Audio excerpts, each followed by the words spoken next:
저는 낚시는 안 해보았는데 낚시 한번 빠진 사람들은 쉽게 빠져나오기가 어렵다고 합니다. 시간만 나면 낚싯대를 들고 나간다고 하니까 그 맛이 좀 대단하기는 한 모양입니다. 저는 낚시는 안 해봤어도 그물로 물고기를 잡은 적은 있습니다.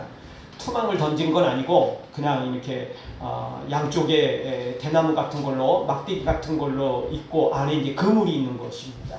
이 그물로 잡는데 혼자 잡기는 사실 그물이 크지 않기 때문에 뭐 사람 손이 한계가 있잖아요. 그래서 좁은 곳이 아닌 이상은 사실 물고기들이 많이 도망갑니다. 그런데 이게 여러 사람이 그물은 한 개 있어도 여러 사람이 모아가지고 한쪽 코너로 물고기들을 몰면요 나름 또 잡히기도 합니다. 그거보다 더 잘 잡히는 것은 그물이 2개 정도 돼가지고 여러 쪽에서 몰고 둘이 한꺼번에 박자를 잘 맞추면 이거 초보자하고 하면은 다 빠져나갑니다. 모으는 사람도 초보자가 오면 발 사이로 다 빠져나가고요. 그물 사이로도 다 빠져나갑니다. 조금 경험 있는 사람들은 이렇게 해서 몰면요 이 물고기들이 눈먼 물고기들이 생각보다 많이 잡힙니다. 초보자가 끼면요 물고기들이 얼마나 빠른지 모릅니다. 그놈들이 참 빨라요. 생존 본능이겠죠. 아니 뭐 물고기가 물 만났는데 뭐 정말 멍청하게 잡히면 그것도 좀 웃기긴 하죠. 그래서 그런 물고기 잡으려면 나름 실력이 좀 있어야 됩니다. 나름 경험들이 있어야 되는 것입니다. 여러분 물고기 모는 것도요 그냥 모는 거 아닙니다.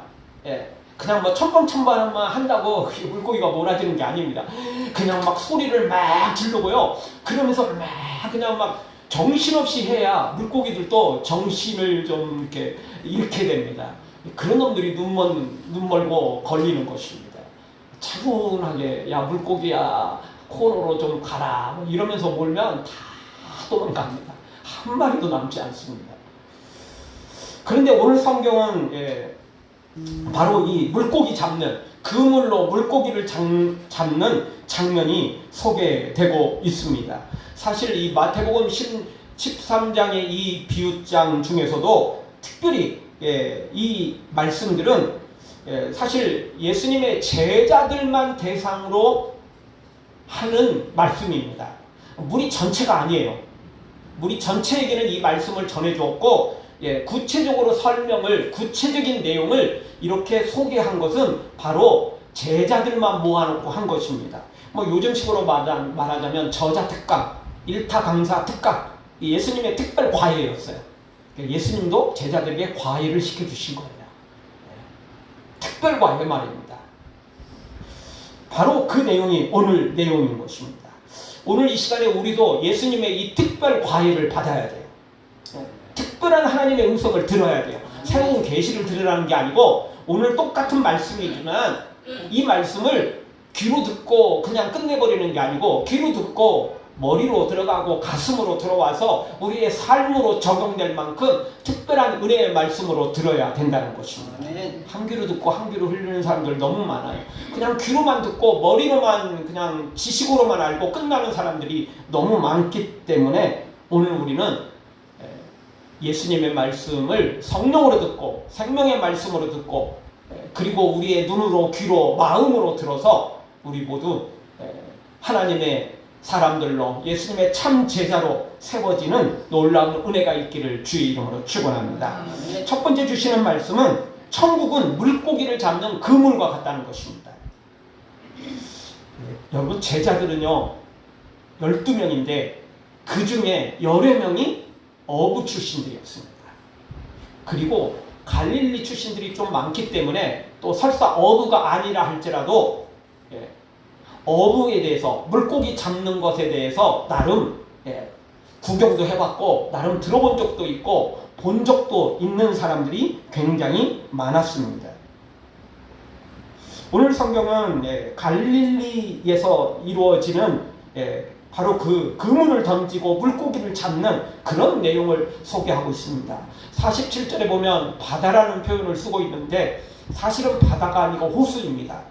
갈릴리는 육지에 있는 호수입니다. 그럼에도 불구하고 갈릴리 호수라는 표현보다는 바다라는 표현을 많이 쓰는데 크기 때문에 그렇습니다. 그리고 이 갈릴리 호수에는 양쪽이 산으로 돼 있고 그리고 이렇게 길게 호수가 되어 있기 때문에 그 사이에 바람이 불게 되는데요.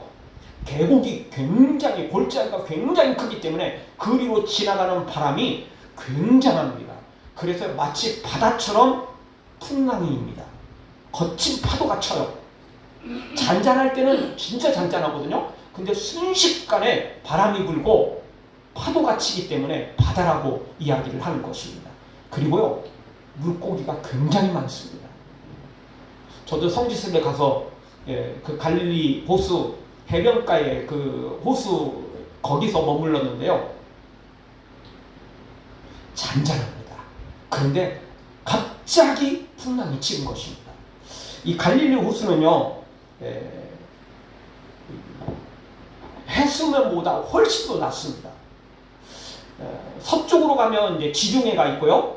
그쪽 한쪽으로는 이제 평지 있다가 그 다음에 아주 높은 산맥이 자리를 잡고 있습니다. 그리고 그 산맥에 높이 올라갔다가 아주 급경사로 깊이 들어가게 됩니다. 바로 그 지점에 갈릴리 호수가 있고 갈릴리 호수에서 내려오는 물이 다 요단강이고 요단강 끝에는 사해가 있습니다. 사해는 우리가 잘 알듯이 해수면보다 430m나 더 낮은 곳이 사해입니다. 지구상에서 제일 낮은 곳, 그게 사해입니다. 육지에서 말하는 거죠. 바다에는 더 깊은 곳이 있지만 육지에서 제일 낮은 곳이 바로 사해입니다. 제일 낮으니까 사해에서는 물이 더 이상 다른 곳으로 흘러갈 데가 없죠. 그래서 증발해서 그래서 바다보다 몇 배나 되는 짠 물 때문에 들어가면 둥둥 떱니다. 사해에 들어가면 수영 못해도 상관없습니다. 대신 좀 위험하기는 합니다. 죽을 위험은 없지만 물이 튀어서 눈에 들어가면 감당을 못합니다. 얼마나 짠물 들어가도 뭐 사실 좀 힘든데 바닷물 들어가도 힘든데 그 사해에 그 짠물이 들어가 보십시오. 진짜 둥둥 뜹니다. 수영할 필요 없습니다. 뜨려고 손발 움직일 필요 없습니다. 가만히 있으면 자동입니다. 진짜 그렇게 뜹니다. 어쨌든 사해는 이렇게 430m의 해발 430m의 밑에 위가 아니고 마이너스 430m에 위치해 있습니다. 근데요, 이 갈릴리 호수도 만만치 않습니다. 해수면보다 마이너스 208m에 위치합니다. 그러니까 바다보다 200m나 더 낮은 곳이 바로 이 갈릴리 호수입니다. 거기다 더 낮은 곳은 사해이고요. 어쨌든 이 갈릴리 호수는 둘레가 한 53km 정도, 그리고 남북으로 21km, 동서로 한 13km 정도 됩니다. 우리 여기 강서구의 4배 정도 됩니다. 크죠? 우리는 저쪽 강남 쪽에 가면 석촌호수, 조그마한 석촌호수 갖고도 되게 호수라는 이름을 붙이고 막 좋아하잖아요. 갈릴리는 이 강서구의 4배입니다. 안산시보다 조금 더 큽니다. 그런데 아니 뭐 그렇게 생각하면 생각보다 많이 큰 것도 아니에요. 호수라고 치면 뭐 그렇게 아주 큰 것도 아닙니다. 우리나라 저수지도 뭐 큰 것도 상당히 우리도 있으니까. 그런데 여러분 그렇게만 생각하면 별거 아닌데, 그런데요, 이스라엘 전체 나라를 생각해 보십시오. 이스라엘 전체 나라가요, 우리 서울이 한 4배 정도 되고요, 강원도보다 조금 더 큽니다. 그런 나라에 갈릴리 호수가 자리 잡고 있다고 생각해 보십시오. 그러니까 막 미국만큼 큰 나라, 중국만큼 큰 나라에 이런 갈릴리 호수가 있다고 그러면 아이고 쬐끄마한 거라고 생각할 수 있겠지만, 이 이스라엘이라는 조그만 땅덩어리에 이 갈릴리 호수가 이렇게 엄청나게 자리를 차지하고 있다면 굉장히 큰 호수가 되는 거잖아요. 거기다가 막 좌우에 막 깊은 산이 있고 깊은 골짜기에 있어서 거기에 풍랑이 일고 물고기는 굉장히 많고 이러기 때문에 갈릴리 호수가 매우 중요합니다. 더 중요한 것은요, 이스라엘에는 다른 호수는 없습니다. 사해가 있긴 있지만 못 먹는 거고, 갈릴리 호수가 유일하다고 봐야 됩니다. 여기 물로 다 살아가는 거예요. 이 갈릴리 호수가 없으면 먹을 물이 없어요. 이게 생명수예요. 이게 생명수예요. 지금은 이 갈릴리 호수에서 내려오는 물이 없어요. 왜냐하면 다 식수로 사용하고 농업용수로 사용하기 때문에 내려오는 물이 없어요. 그래서 지금 성지순례 가면 요단강이 개울물하고 똑같아요. 요단강이 개울물인데 뭘 여호수아는 어떻게 건너갔어요? 그래서 다 비웃는데 옛날에는 그렇지 않았습니다. 옛날에는 막는 땡도 없었고 그냥 흘러가니까 진짜 강이었습니다. 지금은 그럴 물이 없어요. 아니 먹기도 바쁘고 농염수로 공원용수로 사용하기도 바쁜데 뭐 물전쟁이잖아요. 그리고 실제 물전쟁이 일어났었어요. 갈릴리 호수 위쪽에 헐몬산이라는 굉장히 높은 산이 있습니다. 그 산에는 꼭대기는 1년 내내 눈이 쌓여있는 곳입니다. 거기서 물이 흘러나오거든요.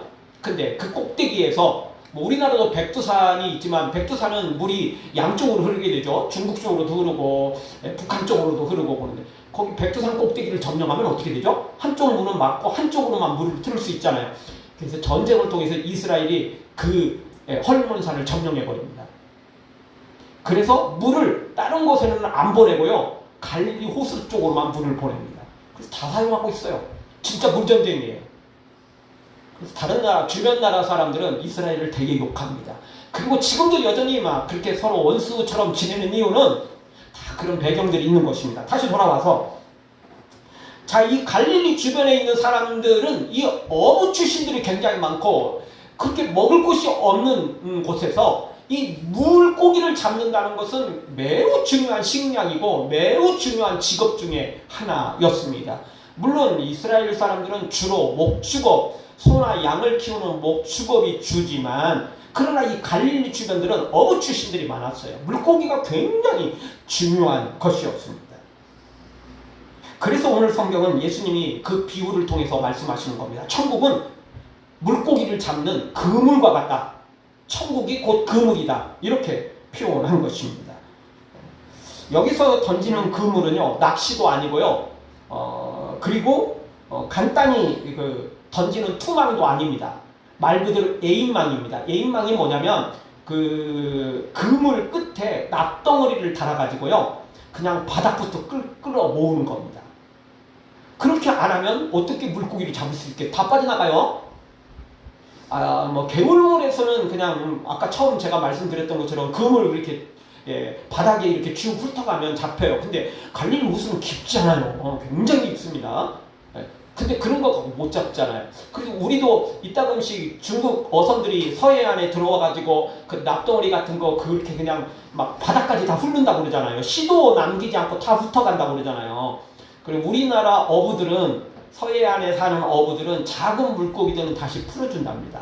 왜냐하면 그거 풀어줘야 다음에 크게 잡잖아요. 그 중국놈들은 이놈들은 아무것도 안 남기고 다 훑어버린다니까요. 바닥부터 그냥 다 훑어가 버리는 거죠. 그래서 씨를 말린다고 하지 않습니까? 이 당시도 그런 납들이 있었답니다.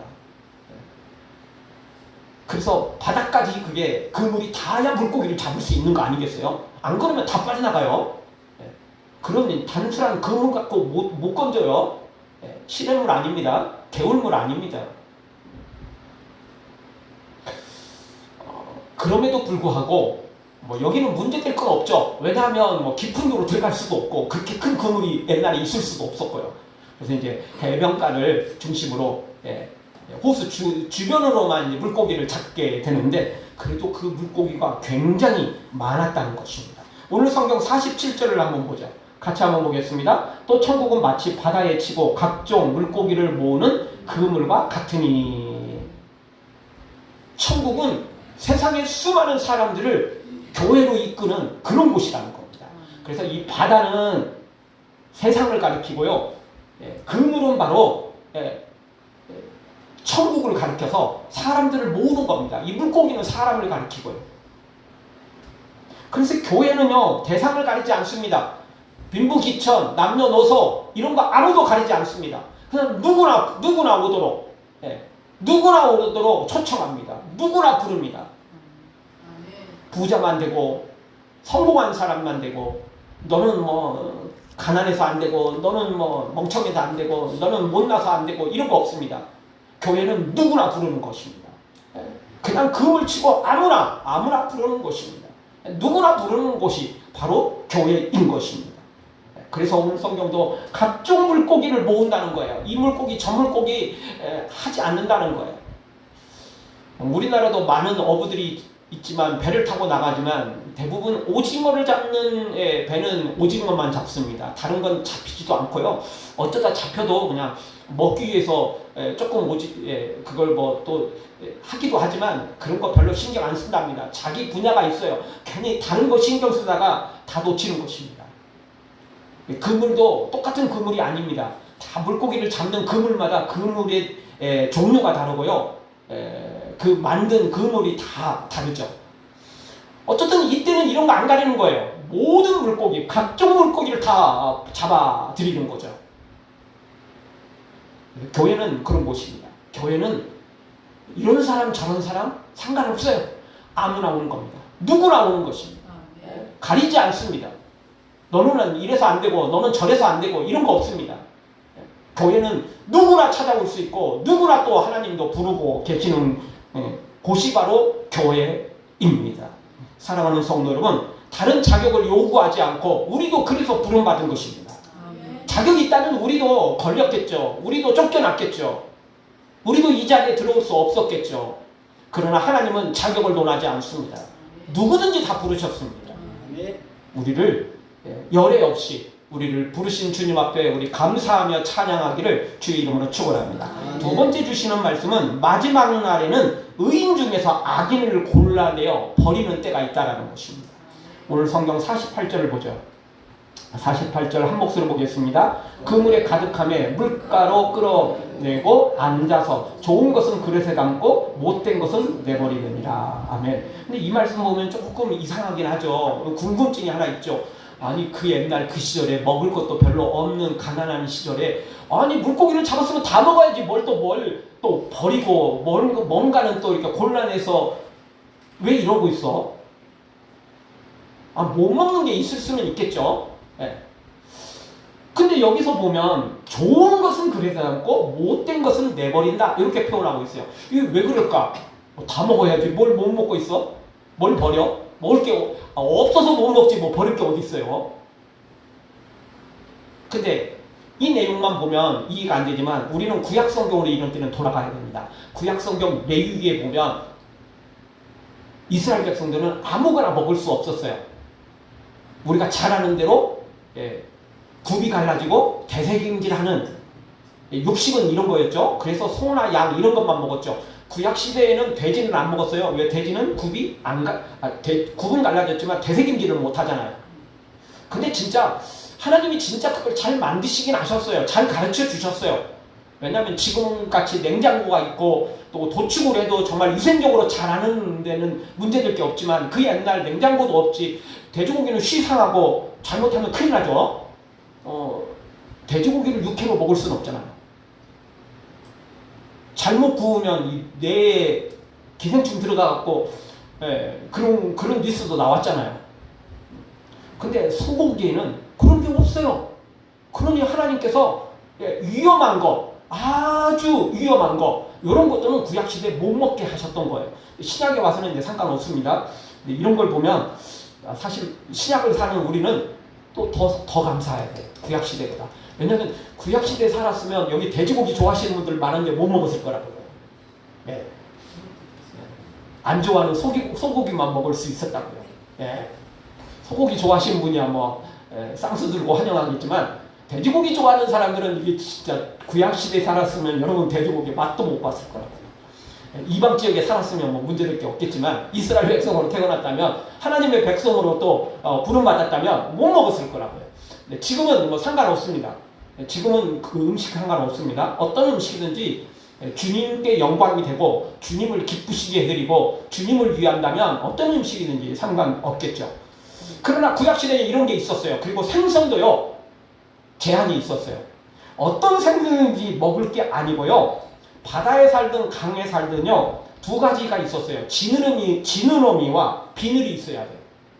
지느러미가 없고 비늘이 없는 것은 못 먹었어요. 그래서 이 생선 중에 우리가 좋아하는 것 중에 새우 또는 조개 종류 이런 것들은 못 먹었어요. 비늘이 없고 지느러미가 없는 것은 못 먹는 거예요.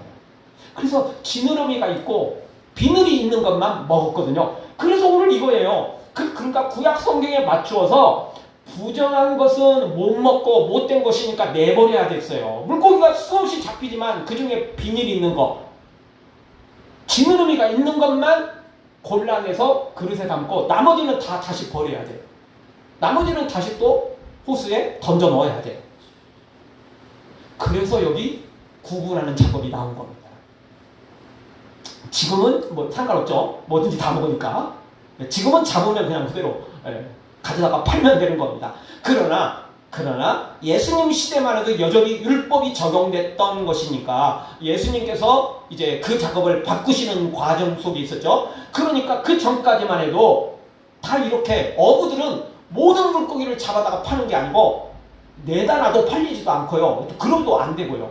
부정한 것은 못 먹는 것들은 팔 수도 없으니까 고생만 하는 거니까 이렇게 골라내는 작업을 하는 거예요. 자, 이 내용이 뭐냐면 오늘 성경은 우리에게 이렇게 말합니다. 마지막 날에 천사가 골라낸다는 거예요. 골라낸다는 거예요. 그런데 이게 너무너무 많이 섞였어요. 조금 섞인 게 아니에요. 그래서 오늘 성경이 두 번째 줄 보면 물가로 끌어내요. 앉아서 몇 개밖에 안 되면 서서 하겠죠. 근데 너무 많으니까 자리 잡고 앉아야 돼요. 너무 많아요. 버릴 것도 너무 많고 골라낼 것도 너무 많아요. 그래서 편안하게 자리 잡고 앉아서 고르는 중이에요. 이 내용이 몇 퍼센트인지 정확히는 소개되어 있지 않지만 지금도 저는 교회는 똑같다고 생각합니다. 교회 들어오면 다 천국 간다고요? 세례받고 직분 맡았으면 다 천국 간다고요? 그러지 않습니다. 그렇지 않아요. 진짜 통계에 의하면 벌써 10년도 훨씬 넘었습니다. 교회를 다니지만 부활을 믿지 않고요.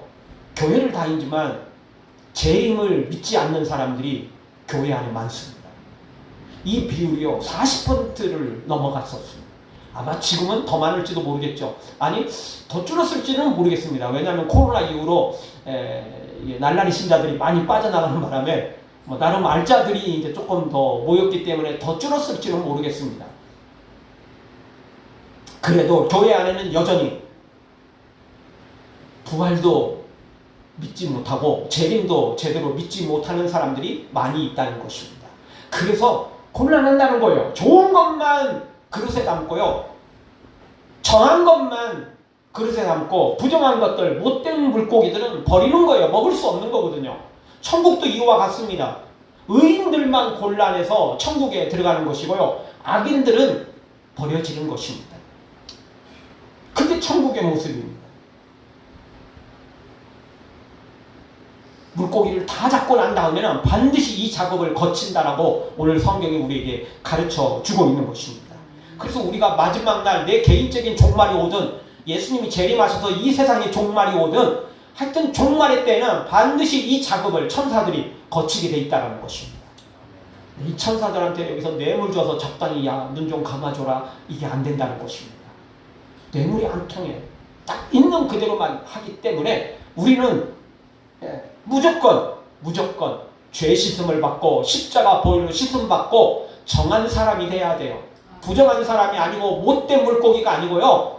좋은 물고기가 돼야 되는 거예요. 주님이 기뻐 받으시는 물고기, 천국에 들어갈 수 있는 물고기가 돼야 되는 거. 다른 거 없습니다.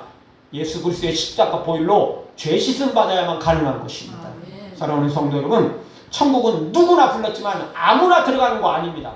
악인은 절대 못 들어갑니다. 죄를 가진 자는 절대 못 들어가는 것입니다. 그런데 우리 사람들은 다 죄인입니다.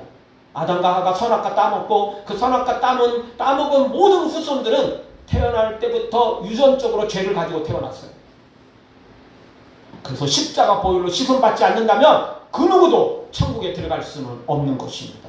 우리 모두 십자가 보혈로 씻음 받고 성령으로 거듭나서 새로운 피조물이 되어 천국에 입성하는 자격을 갖추는 하나님의 사람들 되어지길 주의 이름으로 축원합니다.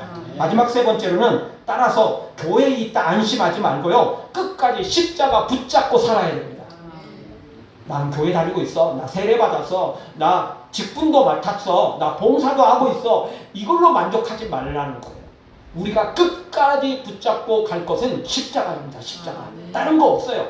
나 교회 몇십 년 다녔어요. 나 목회자예요. 나 중직자예요. 나 봉사하고 있어요. 이게 아니에요. 그거는 우리가 감사함으로 섬기는 거고, 내가 끝까지 붙잡고 가야 될 것은 십자가입니다. 내가 끝까지 붙잡고 가야 되는 것은 예수님이십니다. 다른 건 없어요. 나 교회 몇 년 다녔어요. 봉사 얼마나 했어요. 이런 거 붙잡아봤자 아무 소용없어요. 그거 다 동아줄이에요. 다 썩은 동아줄이에요. 우리가 끝까지 붙잡고 떨어지지 않는 것은 예수님이고 십자가인 것입니다. 다른 것은 없어요. 그런데 사람들은 하나님의 사랑을 받아놓고도 확신하지 못하고 불안에 떠는 교인들도 있고, 하나님이 여전히 사랑하시는데도 그런 사람들이 있더라는 거예요. 지난주에 다윗도 너무나 오랫동안 하나님의 숨바꼭질 때문에 자신의 신앙이 흔들렸죠.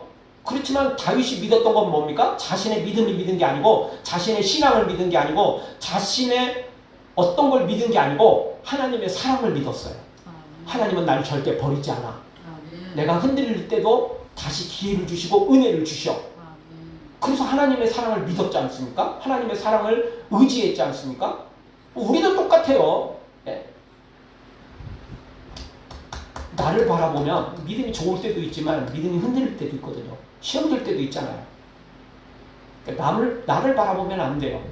주님을 바라보는 거예요. 주님의 사랑을 믿는 거예요. 네? 내가 좀 흔들려도 주님은 날 버리지 않아요. 달면 삼키고 쓰면 뱉는 그런 분이 우리 예수님 아니에요. 예수님은 한번 우리를 선택해서 부르셨으면 끝까지 책임지세요. 그냥 우리가 잘못됐는데도 알아서 그냥 천국으로 데려가는 건 아니지만, 그래도 기회를 주시고 회개할 수 있는 기회를 주시고, 안 되면 회초리를 들어서라도 우리를 천국으로 이끌어 가시는 분이에요. 네 인생 네 마음대로 해라. 내가 그럴 줄 알았다. 이렇게 포기하는 분이 아니고 끝까지 우리를 책임지시고 이끌어 가시는 분이 우리 예수님이라고요. 그러니까 우리는 너무 걱정할 거 없어요. 내가 조금 흔들려도 예수님이 나를 붙잡아 주시고 다시 또 인도해 주실 거라고요. 문제는 이제 반대되는 사람이 있어요. 개떡같이 신앙생활도 아닌 신앙생활을 하면서 마치 구원파처럼 자기는 천국을 따는 당상으로 여기고 마음대로 생활하는 사람들이 있어요. 종교 지도자들처럼, 거짓 선지자들처럼. 하나님은 택하지도 않았고 하나님의 백성도 아닌데 교회 안에 들어와 있는, 그래서 오늘 나쁜 물고기예요. 못된 물고기예요. 근데 성경을 보면 그것만 있는 건 아니에요. 예수님은 다른 비유를 통해서 양과 염소의 비유를 통해서도 또 가르쳐 주시잖아요. 오른편에는 양, 왼편에는 염소 비유를 통해서, 양은 하나님의 백성이지만 염소는 악한 자를 가리키거든요. 그게 세상에 있는 게 아니고 교회 안에 있어요. 교회 안에. 여기 그물 안에 있잖아요. 그러니까 오늘 성경은 세상에 있는 사람들을 가리키는 게 아니고 교회 안에 들어있는 사람 중에 나쁜 물고기, 못된 물고기를 골라내는 거거든요. 양과 염소의 비유도 똑같습니다. 염소를 골라내는 거예요. 그래서 어떻게 합니까? 바깥 어두운데 풀무불에 떨어져 가지고 이를 갈미 있으리라, 이렇게 우리에게 표본해 주고 있는 것입니다. 오늘 성경 50절을 보죠. 같이 한번 보겠습니다. 풀무불에 던져 넣으리니 거기서 울며 이를 갈리라. 아멘. 정말 무서운 말씀이죠. 아무리 교회를 다녔어도 본인이 믿음으로 세고 있지 않으면, 십자가 단단히 붙잡고 살지 않으면, 철저히 회개하지 않으면, 거룩한 흰옷을 입지 않으면 풀무불에 던져주고 지옥에 던져져서 울며 이를 갈게 되는 것입니다. 따라서 오늘 우리는 무조건 십자가 단단히 붙잡고 살아야 됩니다. 그것만이 우리가 살 수 있는 유일한 길이고, 그것만이 천국에 들어갈 수 있는 유일한 길이기 때문에 그렇습니다. 그리고 예수님은 우리도 이 거룩한 그물에 걸리기를 원했고, 또 우리가 이제 구원받았다면, 이 은혜 속에 들어가 있다면 또 다른 물고기들을 잡아서 수많은 영혼들을 주님께로 이끌어내서 천국으로 이끌어 달라는 사명을 주셨습니다. 그래서 마태복음 4장 19절, 나를 따라오라, 내가 너희를 사람을 낚는 어부가 되게 하리라. 베드로에게만 준 게 아닙니다. 제자들에게만 준 게 아닙니다. 모든 하나님의 사람들에게 이 말씀을 주셨습니다. 구원받고 그리고 또 다른 사람들을 낚는 어부가 되어야 된다는 것입니다. 예수님께서 어부가 되어 이 땅에 내려오셨고 제자들을 부르셨고 수많은 사람들을 부르셨습니다. 그리고 지금은 우리에게 그 어부의 사명을 주셨습니다. 우리도 그 어부의 사명을 감당해야 됩니다. 물론 당연히 어부가 되기 전에 내가 좋은 물고기가 되어야 됩니다. 내가 나쁜 물고기인데 어부가 될 수는 없습니다. 착각에 빠지면 곤란해지는 것입니다. 내가 일단 좋은 물고기 돼서 하나님의 백성으로 세워지고 천국 백성으로 세워지고 난 다음에 또 어부가 되어 수많은 물고기들을 잡아서 천국으로 이끌어 가야 된다는 것입니다. 그 사명을 우리에게 주셨다는 것입니다. 그러려면 두말 것 없습니다. 다시 말씀드립니다. 정말 십자가 단단히 붙잡고 가야 되는 것입니다. 십자가 단단히 붙잡고 날마다 이기며 나가세, 머리에 면류관 쓰고서 주 앞에 찬양할 때까지. 아멘. 정말 십자가 단단히 붙잡아야 됩니다. 놓치면 안 돼요. 놓으면 안 됩니다. 젖먹던 힘까지라도, 죽을 힘까지라도 십자가 끝까지 붙잡아야 돼요. 언제까지? 주님 앞에 설 때까지. 머리에 면류관 쓰고 주 앞에 찬양할 때까지. 그때까지 끝까지 십자가만 붙잡아야 됩니다. 다른 거 붙잡지 마십시오. 여러분, 우리가 손가락은 5개지만 양쪽으로 10개지만 10개를 붙잡을 수는 없는 것이에요. 작은 것은 2손으로도 붙잡을 수 있어요. 2손가락으로도. 그러나 정말 단단히 붙잡으려면 한 손으로도 안 되고요. 2손으로 잡아야 돼요. 십자가는 2손으로 꼭 붙잡아야 됩니다. 예수님의 손은 2손으로 꼭 붙잡아야 될 거예요. 다른 거 붙잡으면 놓칩니다. 다른 건 다 내려놔야 돼요. 오직 예수님만, 십자가만 2손으로 꽉 붙잡아야 돼요. 두말할 것 없어요. 그냥 온몸으로 다 붙잡아야 됩니다. 네? 온몸으로. 매미가 나무에 그냥 그 나무 가지에 덥석 붙어 있는 것처럼 그렇게 그냥 온몸으로 우리는 손만이 아니라 온몸으로 그냥 꽉 붙잡아야 돼요. 그래야만 안전하게 천국까지 갈 수 있어요. 내 마음대로 그냥 한 손으로 붙잡고 그냥 적당히 그냥 이렇게만 옷자락만 적당히 붙잡고 금방 놓칩니다. 금방 놓쳐요. 큰일 나는 것입니다. 사랑하는 성도 여러분, 영원토록 십자가 단단히 붙잡고 끝까지 예수님만 바라보고 천국에 이르기를, 그리고 천국에 이를 뿐만 아니라 이제 어부로서의 사명을 잘 감당하여 천국에서 해같이 빛나는 하나님의 사람들 되어지기를 주의 이름으로 축원합니다.